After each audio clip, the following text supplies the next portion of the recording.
Our next speaker is Betty Mohler from Technical University of Darmstadt. And she wants to use VR technology to develop solutions to improve quality of life, like helping people feel better about their bodies. And she's researching the use and importance of avatars and multisensory body awareness.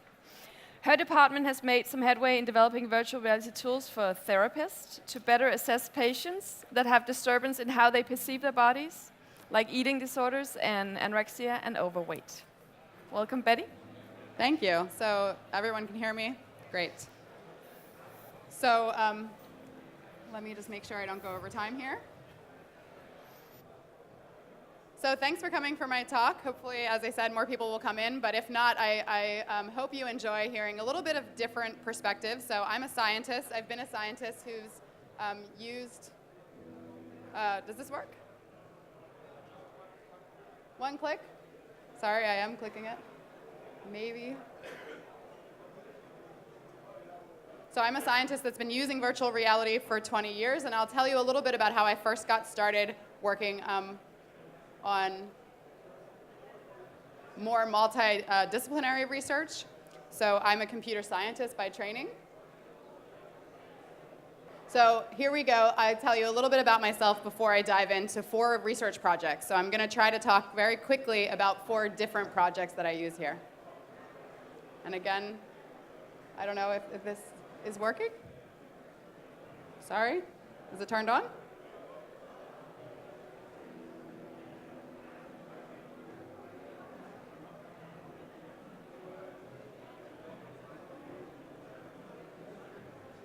There we go, finally, good.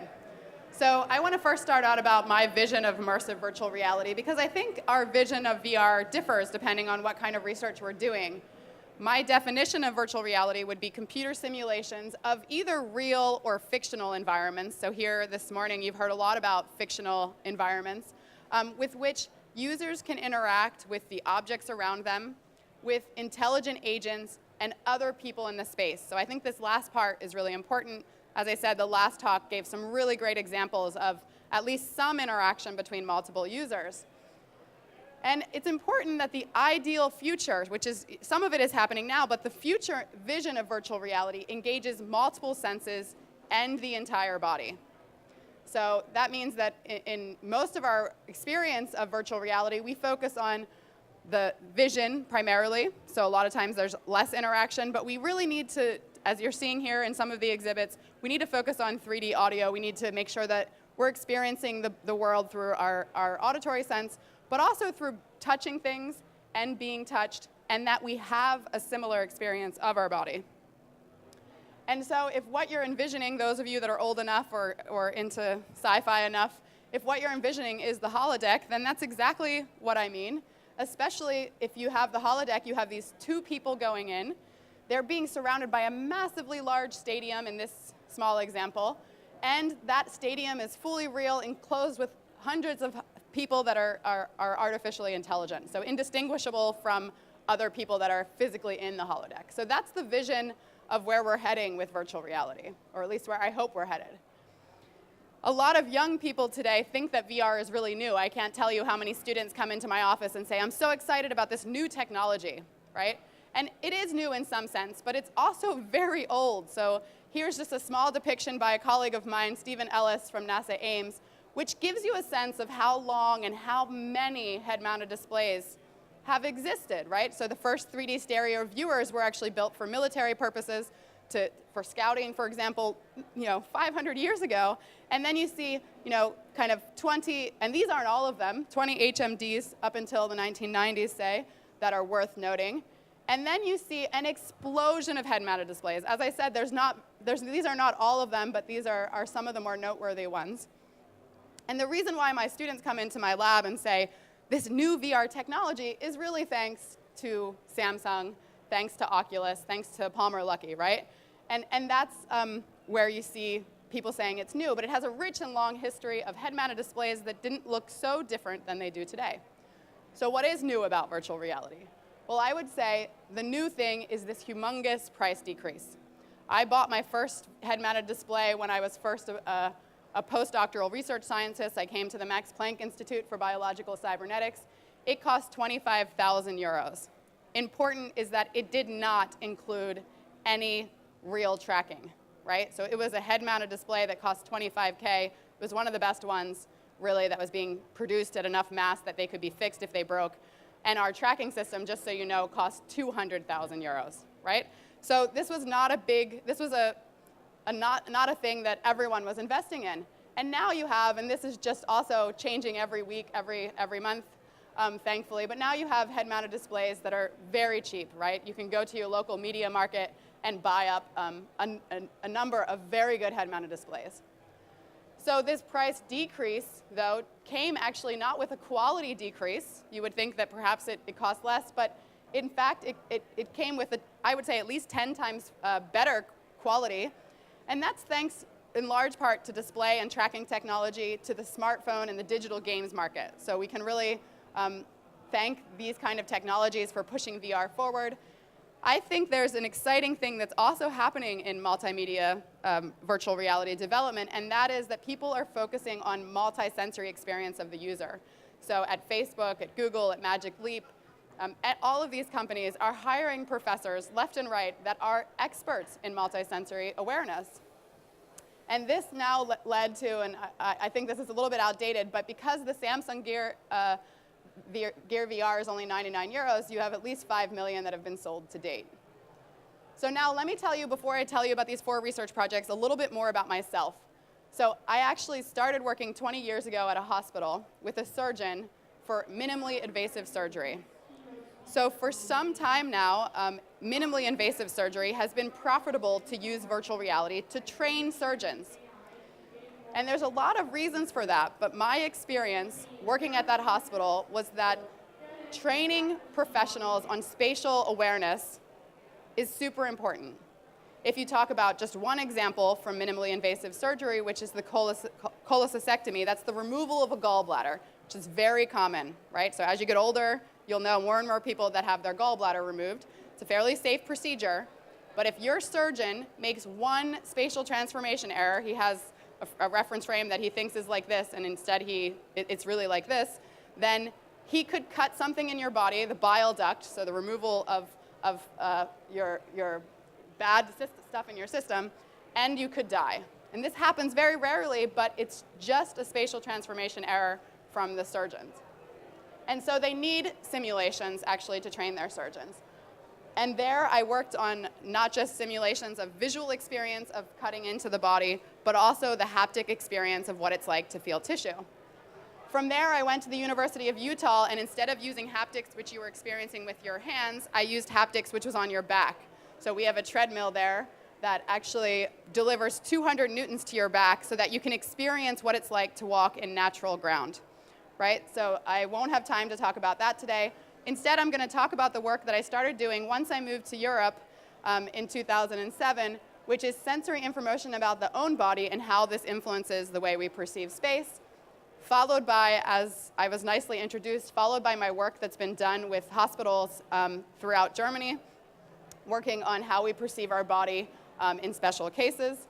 And I'm excited that in the last years, my research, although for many years now has been fundamental psychology research, fundamental research about how humans behave, has made it back into the hospital, working with neurosurgeons and working with psychotherapists, as well as working it into more industrial applications. So now, as I said, I'm going to try to be very quick describing 4 research projects.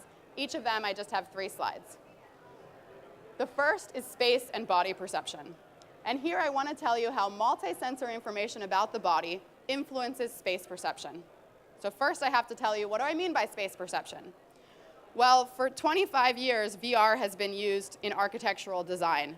But the very first architects that used VR were super disappointed. Maybe many of you have experienced that disappointment, even today, because it still exists, which is that you design a room or you see a room and you put on the head-mounted display, or even in a large cave, you can have this experience. We've shown that it's there too. And you say, but it looks smaller than it should be, right? Sometimes extremely smaller, and I know a lot of reasons why that is. Today, I'm just going to tell you one of the reasons I've proven that it is. And the way in which psychologists have studied this, actually the famous psychologist from UC Santa Barbara, Jack Loomis, was one of the first to study it, and what he did was he actually showed that people in the real world are really good at perceiving distances. They're not only really good at saying that the back of this room, I'm sorry, I'm really bad in meters, but the back of this room is maybe 20 meters from me, but they're also really good at acting on distances. In fact, if you put somebody in an open field and you put a little ball on the ground that they can visibly see, and you ask them to walk with their eyes closed to that ball, they will do it very accurately. So Jack Loomis discovered this, and then he put people in head-mounted displays and found that they stopped 10% today. In today's headsets, you see 10% short. But back then, in the 1990s, they stopped 60% short. That means if they were shown a target at 10 meters, they stopped at 4 meters and thought they were there, right? So this just shows how much VR was under, there was how much distance compression there was and maybe still is in VR. And I've shown, as I already mentioned, that this distance compression also exists in large screen displays. And this morning, if you were lucky enough to hear the Adobe speaker, there's lots of reasons why, but part of it is because inherently display technology loses some of the information that we have from our eyes, from our normal interaction, from our bodily interaction. So when I got to Germany, I asked the question, well, could it also be that we don't have our body in VR? So even if you're standing at a large screen display, you can see your body, but that doesn't mean your body means anything in VR. So what I did was a very simple psychology experiment where I took my participants and I put them in one of 3 groups. The one group was what I would call a control group, where they looked down and I told them that's where you are. Where that line is, that's where you are. But they had no body. In a static condition, they looked down, and although they were encouraged to move, their hands were stuck in place. So they saw a body, but they had no control over it. And then a final one where they were able to animate that body. And I'll show you what that looks like here in a second. So my very first time implementing avatars in VR, it looks like this young student that worked with me, Erin McManus. She put on a large, and this was what my participants did too, they put on a motion capture suit, and then in real time they could see an avatar that was mapped to them. So in this case, you're seeing it in the third person, but I typically showed it to them in the first person. And what you see here is what it looks like basically today. I put somebody in a VR headset. I don't have to put any optical tracking on them anymore. I just use the HTC Vive in this case. And they can actually pick their skin. They can pick their gender, so they can be any male, female, any color information. And they can scale that avatar to match themselves in any dimensions I choose.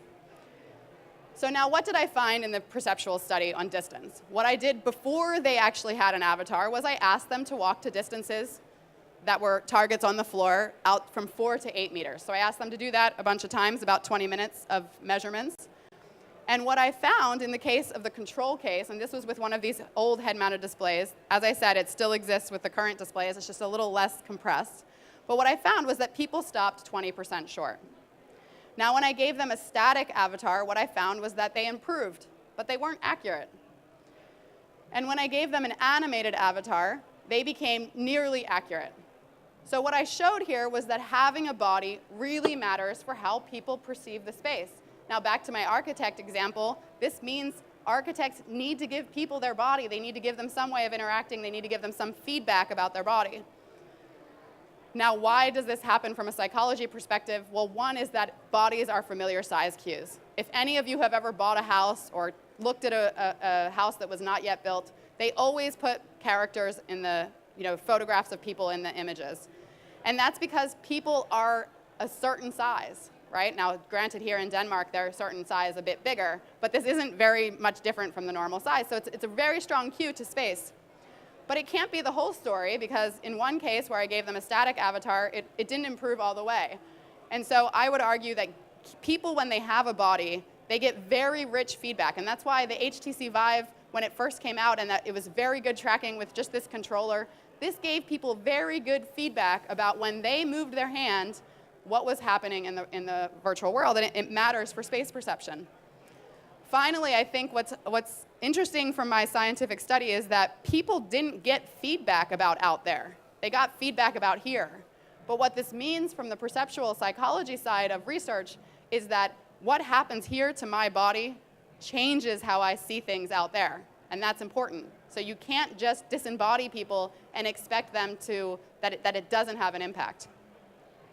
So that was the first study. Now I'd like to move on to say, okay, well, we're not just talking about architectural design, we're talking about real life interactions. We have, I don't know how many people in the audience, 50 people, and we're communicating somehow. Now it's one way, but most of the time we're talking back and forth.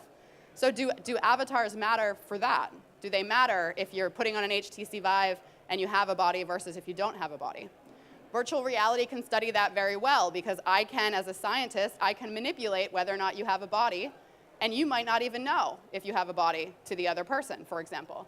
So here's a quick setup of what I did. I did this in multiple ways over the years, but basically I put two people in front of large screen displays. I put motion capture suits on them. So these were also these move-in suits, which cost 25,000, 30,000 euros. Thankfully, these days are gone. We have better tracking solutions today. But what I asked them to do then was a very simple universal game, which is called charades, basically. So they were given, one person was given a word, and they had to communicate this to the other person. Okay, so that was the task, and each person had to do this, and what I manipulated was whether or not they had an avatar, whether or not that avatar was animated, and whether or not that avatar was animated by their movements or some well-known movements that facilitate discussion, right? So you'll see an example here then. Hopefully. Yeah. Die Titanic ist. Ein Schiff. Und was ist mit der passiert, nachdem sie den Eisberg gerammt hat? Sie ist gesunken, sinken, Anderes Wort. Besteht aus 2 Teilen. untergehen. Genau. So that was just one trial of an experiment that lasted an hour, where basically our participants played a game. And what you saw was the animation of both of those characters. Now, they were seeing it from a large screen display, so they weren't exactly together like this, but this kind of gives you a representation of what they did. I hope what you can see a little bit from the body language is that both the speaker, which was the female, and the listener are having distinct body language, right? So our research question was, does this body language facilitate conversation? And in this case, charades is most like a language learning game, right? This guy doesn't know the word. She's trying to explain it to him. She can't say the word. So what we found very quickly in this study is that what you see is the describer and the guesser is here completely manipulated. And of course, we wanted to compare it to no vision. What if they were just talking on the phone? So no vision is like talking on the phone. We also did a case where they talked face-to-face in the real world. And what we found here that can be noticed is a couple different things. First of all, in the virtual world, they did better even than in the real world. That's puzzling, right? But one explanation for that could be that they had very specific channels. So very quickly when you speak with this avatar, you know you can't pay attention to the face, and the fingers don't mean anything because I didn't animate them. So they had very specific body language channels to use. But what's more important, and my main conclusion from several studies that I did here, is that it's not just the describer that matters. So of course, everyone in the world would say, well, when I'm trying to explain something to you, if I have my body, I could explain it better, maybe, right? I can describe, sinking, right? But what was special here was that the guesser also needed to be animated for best performance in multiple studies, and this is just one of them. And this is actually where we show that, actually. So unknown to the guesser, he was not being animated. He was actually... his own animation wasn't going through. Instead, we had the best listener from a first group of participants. And this really, you see a huge drop in performance. So there's something about the mimicry and the synchrony between the two people that facilitates performance. So the avatar of the guesser has to be self-animated. So it's not just the speaker, it's not just the person trying to send the message, but also the person getting the message facilitates conversation in VR. So now, I told you that I'm excited in recent years because finally my stuff isn't just basic science, because I love the basic science, but I want it to matter, right? And so there's 2 projects I want to tell you about. One is, I would say, industrial design and social VR, and the other is clinical patient assessment. In both of these cases, we have clients that come to us, they have a problem, they need help with technology, but they don't know how to use the technology, so to say, themselves, and it hasn't really been there's a lot of science around how the technology should be used. So I hope I can convey that in the next slides. So under industrial design and social VR, I'd like to say that VR and self-avatars can aid experts to efficiently solve complex spatial problems. And I think it can also, and will do so, revolutionize social media. So I'm not showing you pictures of all the social media like AltSpace and many of the different spaces where you can be an avatar. So of course, Second Life is something I've used over the last 15 years. I'm talking more about what does it mean, the future of social media. So here I'd first like to tell you very briefly about a project that I have with Fraunhofer. And they work primarily with Daimler, with Amazonia. They work with people that design primarily automotive products, as well as they work on interior design. And what we decided was that we wanted to ask the question, how do, and that's where these clients come to us and actually ask us how we can help them, is how do groups solve spatial problems? And not just any group, but expert groups, right? When you have an expert, for example, in an interior design that knows all about electricity, and another who knows all about lighting, and another who knows all about the water that goes into the building, and another that builds the building itself, right? How do these people convey their spatial expertise realistically? And what we argued was that we need to do actual VR experiments to understand how people collaboratively solve problems in the first place. I think a very convincing thing when you talk about collaborative spatial problem solving is to recognize that today not a single designed thing that you use is designed by one person, right? The day of a carpenter building a thing all by himself and designing it is gone, right? I mean, sure, you have this somewhat, but for example, these chairs probably had several experts that designed it. And the problem is that if you look to basic science, there's very little knowledge about how people collaboratively solve problems. And I would argue that the reason this is that the tools have not been made available for those social scientists to understand how people solve spatial problems. So what we do actually is we use my technology at the Max Planck Institute for Biological Cybernetics and Intelligent Systems, and we interact with people at the Fraunhofer for Visual Technologies, and we bring this together. And I'm going to just show you what our hope is. We just started this project. Our hope is to develop new VR methods and tools for solving spatial problems. So what does our technology look like? This is it, actually. I think there's audio here, but it's basically just me In speaking. modern product design, nearly everything is designed by multiple people, such as experts in mechanical design, packaging, styling, maintenance, sales, and user experience. Also, widespread use of virtual reality in social media and multiplayer games requires a much deeper understanding of human communication and interaction in collaborative environments. The scientists studying collaborative spatial problem solving need better tools for fundamental research of collaborative learning and problem solving in 3 dimensions. We have developed a multi-user virtual reality puzzle task that can scale to many users all over the world and can be used to investigate spatial problem solving, learning, and communication between both novices and experts. Our installation also elucidates just how challenging spatial problem solving tasks can be.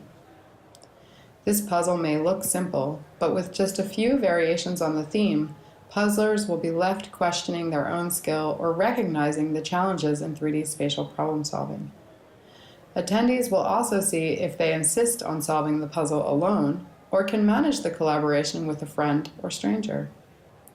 Highlights of the technology are the ability of multiple people to interact together. Solving the puzzle task with a friend, someone across the exhibit floor, and/or someone across the world makes for a fun experience. So, sorry, that was just not used to showing just a video like that, but with me talking, that's a bit weird. But what I'd say is we've run maybe 50 people through this experiment where their task is very similar to it's a very short task.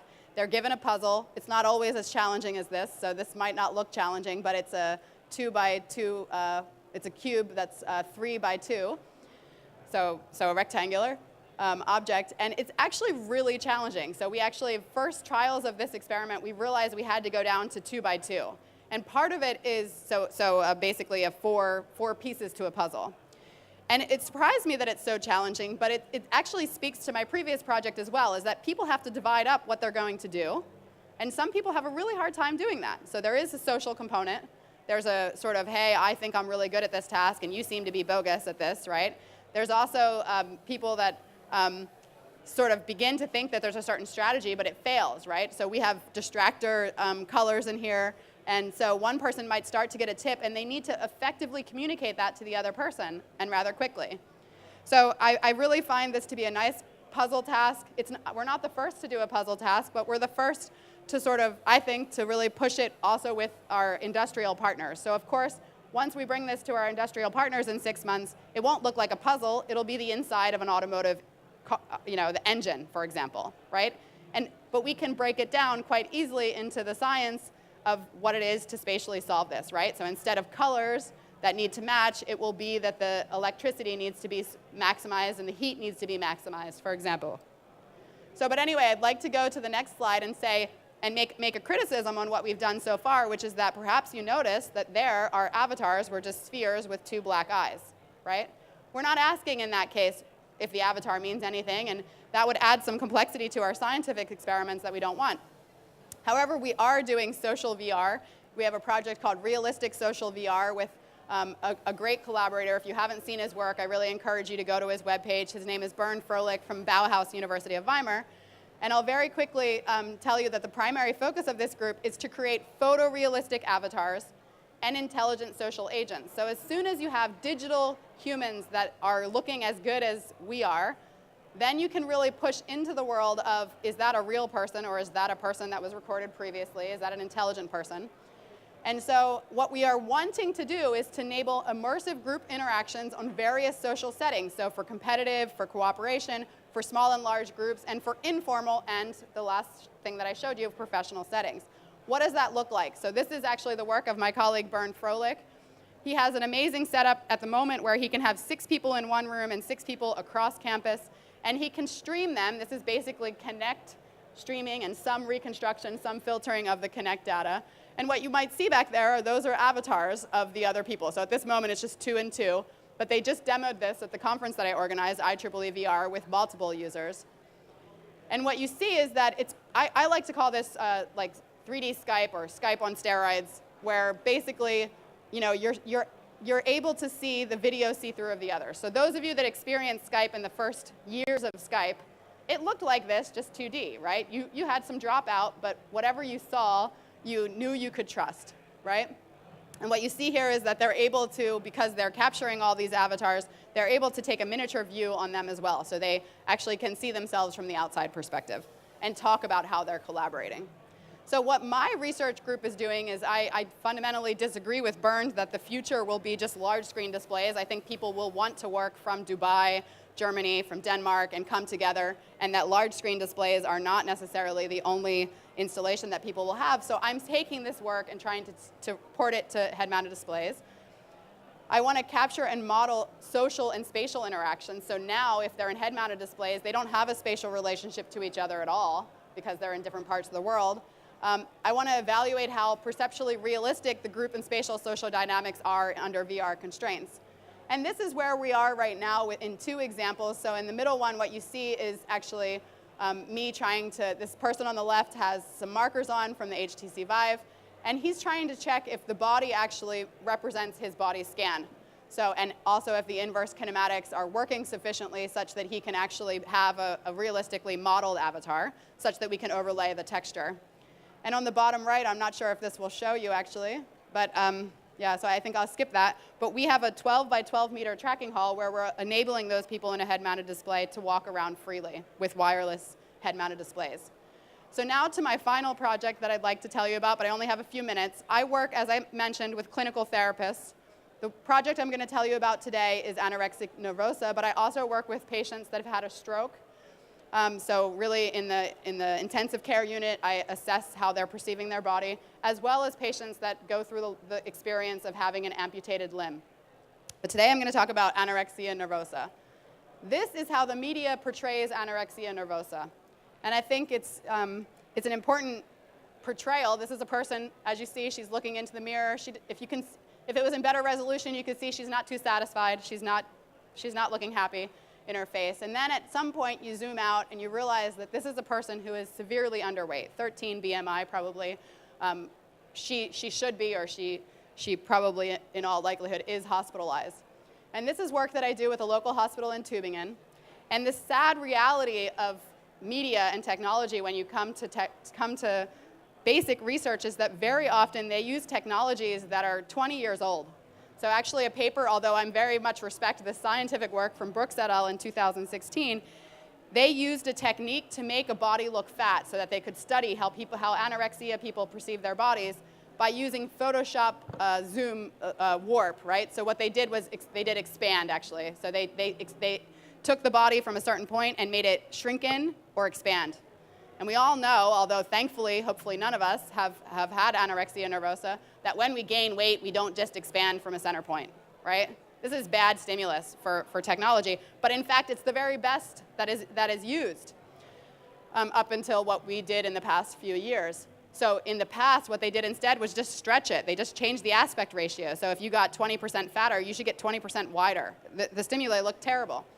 So what we have done actually is, in fact, we've ran now, this is a little bit outdated, the number, we've ran 200 people through a 3D body scanner. In fact, we have a 4D body scanner as well. But what that means is that we put them in a medical grade scanner and we get their body. So this is my PhD student that pushed this work originally. What does it mean that we get their body? Well, just like Burns' work, we get a non-watertight mesh. We get a point cloud that represents their body, and we have cameras, so we get the color information about their body. But then we have to do the job of registering it to a body template so that everybody's body that we scan has the same vertex on their nose, the same vertex on their knee, such that we can make models about how bodies' shapes behave. And of course, as I said, we can extract a texture from the many cameras that are taking a picture of this. So this is work, if you're interested in 3D and 4D body scanners, of Michael Black. He's a director of intelligent systems. They do amazing work, and he's been gracious enough to help me with this collaboration with the clinics. So what this does for us is super awesome. Actually, it does a lot of different things. But one thing it does for us is it enables us to bring people in and then show them an avatar a week later, or by now we can do it the same day. We show them an avatar, and then we can also show them their avatar if it was 20% fatter or thinner. Importantly, this is great for my collaboration with eating disorder, but we can do anything to those bodies. So if you look to some of my other work, I can turn everybody into a Disney version of them or anything if I have it registered in my body template. So we, of course, are working on muscularity, on power, on all kinds of manipulations. But with eating disorder patients, we manipulate their bodies so that it's plus or minus, typically 20% of their weight, because that's what we need for our science. And what you can see here on the right is my new PhD student. She just defended last week. And on the left is a typical manipulation that we did for the anorexic patients. So it's an actual anorexic patient body with different texture for being anonymous. And this is the kind of study we do. On the left, we actually show these patients versions of their body. In one case, it is their body.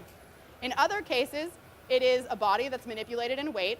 In some cases, it's a body that's manipulated in color, right? So it's their body, but when they look at it, they don't think it's theirs. They don't believe it's theirs, and it changes how they perceive that body, and that's what we care about.